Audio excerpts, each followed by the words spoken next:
Welcome to The Explainer. Today, we're unpacking something absolutely mind-bending. We're looking at this fascinating framework that actually connects ancient Indian mythology, modern psychology, and the literal, physical biology of our own bodies. We are exploring the cosmic link between information and the gut. I mean, think about it. Have you ever felt literally sick to your stomach after hearing terrible news? Or maybe you felt your intuition just completely block up when you're surrounded by toxic people. Well, you are definitely going to want to pay close attention to what we're going through today. Okay, let's dive right in with a question that honestly might sound a little wild at first glance. Can toxic gossip actually destroy your gut health? We usually think of information as just this abstract stuff that stays in our heads, right? And food is what goes into our stomachs. But as we're going to see today, these ancient texts suggest that the information we consume, the rumors, the negativity, the gossip, has very real, very physical stakes for our digestive systems and our mental clarity. Part 1. The Cosmic Sleep, when awareness goes dormant. To really wrap our heads around this, we've got to first decode an epic metaphor from the ancient sacred texts known as the Puranas. See, in this ancient wisdom, psychology and astrology are basically speaking the exact same language. The scriptures describe this incredibly powerful image, Lord Vishnu resting in a state of cosmic sleep known as Yoga Nidra. But we aren't just talking about a god taking a nap here. Psychologically speaking, this directly represents our own unwatchful, dormant human awareness. It's that state we all fall into, when we're just mindlessly doom-scrolling or sitting in the break room passively nodding along while people complain, letting the world's noise just wash over us without any active mental filter. Our awareness is completely asleep at the wheel. Now here's where it gets super interesting. What happens while our awareness is sleeping? Well, we start accumulating something called karnamala. Literally translated, that means ear dirt. Think of this as the toxic psychological sludge of gossip, rumors, malicious talk, and just all that negative external information we absorb every single day. And because our inner guard is snoozing, this unfiltered dirt doesn't just bounce off of us. It settles, it accumulates deep within our subconscious mind, building up layer by layer, and it actually alters our baseline state of being without us even noticing. Which brings us to part 2, birth of the mind demons, and the psychological warfare within. So what happens when this toxic sludge is just left unchecked? It sparks a massive internal battle. The ancient texts tell us that this ear dirt actually takes on a life of its own, birthing 2 ferocious cosmic demons. First up, we have Madhu. This is the demon of raga, which represents our blind attachment to flattery and pleasant lies. It's that immediate intoxicating ego boost you get from being part of the in crowd, hearing the latest gossip. And right alongside him is Kaitaba, the demon of dvesha. This represents bitter hatred and aversion. It's that sudden toxic dislike we develop for someone entirely based on a rumor we heard about them. These aren't just mythical monsters. They are highly reactive, deeply disruptive emotional states born directly from our unchecked intake of information. It's literally a chain reaction. Let's walk through it. First, our conscious awareness goes to sleep.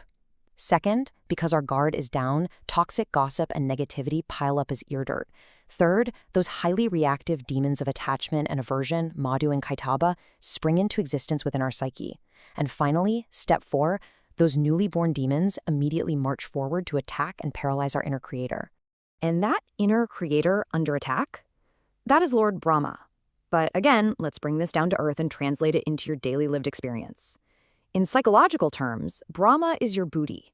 This is your higher intellect, your clear focus, your absolute sharpest discernment, and your creative spark. And in this ancient anatomical map, Brahma resides upon the lotus of the navel, right in your gut. So the absolute crucial takeaway here is that the exact moment gossip and emotional reactivity take over your psyche, your inner Brahma is completely paralyzed. Your ability to think clearly, to come up with original ideas, and to maintain any peace of mind is utterly destroyed by the noise you've let into your ears. Moving on to part 3, the astrological architecture of the gut, mapping myth to matter. Okay, so how does this psychological theory actually manifest in our physical biology? Well, Jatya maps this psychological warfare directly onto the human body through a crazy, powerful connection between 2 specific astrological houses. The second house is the physical gateway of your face, your mouth, your speech, and crucially, your auditory intake. It is literally how information enters your system. On the flip side, we have the 5th house, which governs the stomach, the intestinal tract, your intellect, and the literal seat of Brahma we just talked about. The ancient sciences are telling us, plain and simple, that your face and your stomach are intricately hardwired together. Part 4. The the Taurus and Scorpio blueprints, when the second and fifth houses collide. Now, this mind-gut connection is a reality for everyone, for sure. But there are two specific blueprints where this collision happens with incredibly volatile physical and spiritual intensity: Taurus and Scorpio. And the structural secret here is that for both of these ascendant signs, the universe has bound the second house of intake and the fifth house of the gut under the rulership of the exact same planet. That means there is absolutely no buffer zone. What comes in through the ears and mouth is instantly channeled by that shared planet directly down into the stomach. Let's look at the Taurus case study first to really make sense of this. For Taurus, that shared ruler is Mercury, the planet of communication and information processing. When a Taurus ascendant opens their second house, which sits in Gemini, to toxic gossip, stressful data, or just overwhelming news, that information does not just hang out in their head. Mercury simultaneously commands their fifth house in Virgo, which rules the intestinal tract.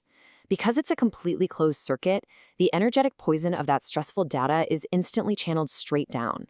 This is exactly how the psychological demons of anxiety and overthinking literally manifest as physical gut dysbiosis, severe acidity, and just a total breakdown of their digestive fire.